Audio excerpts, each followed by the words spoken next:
Pincode നമ്പറുകളുടെ യുഗത്തിന് അന്ത്യമാകുന്നു. ഇനി മുതൽ പിൻകോഡുകളില്ല, പകരം ഡിജിപിൻ എന്ന ഡിജിറ്റൽ മേൽവിലാസം. ഡിജിപിൻ ആയിരിക്കും ഇനി മുതൽ രാജ്യത്തെ പുതിയ മേൽവിലാസ സംവിധാനം.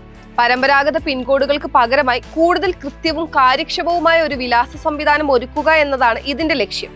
പരമ്പരാഗത പിൻകോഡുകൾ വിശാലമായ ഒരു പ്രദേശത്തെയാണ് ഉൾക്കൊണ്ടിരുന്നത്. എന്നാൽ ചെറു പ്രദേശങ്ങളെ സൂക്ഷ്മമായി രേഖപ്പെടുത്തുകയാണ് ഡിജിപിൻ സമ്പ്രദായത്തിൽ ചെയ്യുന്നത്. വീടിന്റെയും സ്ഥാപനത്തിന്റെയും കൃത്യമായ ലൊക്കേഷൻ പ്രതിനിധീകരിക്കുന്നതാണ് 10 അക്കമുള്ള പുതിയ ഡിജിപിൻ സംവിധാനം.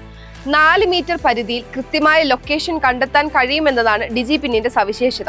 കത്തുകൾ കൃത്യസ്ഥലത്ത് എത്തിക്കുക മാത്രമല്ല, ആംബുലൻസ്, അഗ്നിശമന സേന എന്നിവ പോലുള്ള അത്യാവശ്യ സേവനങ്ങൾക്ക് ലൊക്കേഷൻ മനസ്സിലാക്കി കൃത്യമായി എത്തിച്ചേരാൻ ഡിജിപിൻ സേവനം ഉപകരിക്കും. ആമസോൺ, ഫ്ലിപ്കാർട്ട് പോലുള്ള വെബ്സൈറ്റുകളിൽ ഡിജിപിൻ നൽകുന്നത് വഴി ഡെലിവറികൾ അതിവേഗമാക്കാൻ സാധിക്കും. ഡിജിപിന്നിനായി ജനങ്ങളുടെ സ്വകാര്യ വിവരങ്ങൾ ശേഖരിക്കില്ല. രാജ്യവ്യാപക ജിയോ കോഡ് അഡ്രസ്സിംഗ് സിസ്റ്റമാണിത്. IIT ഹൈദരാബാദ്, NRSS, ISRO എന്നിവയുമായി സഹകരിച്ചാണ് തപാൽ വകുപ്പ് ഡിജിപിൻ വികസിപ്പിച്ചത്. ഇതൊരു ഓഫ്ലൈൻ സിസ്റ്റം ആയതിനാൽ ഇന്റർനെറ്റ് കണക്ഷൻ ഇല്ലാതെ തന്നെ ഉപയോഗിക്കാനും കഴിയും.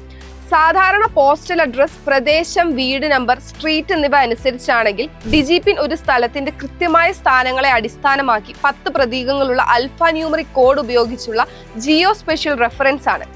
ഡിജിഡോർപിൻ ഒരു സ്ഥിരം ഐഡന്റിഫയർ ആണ്.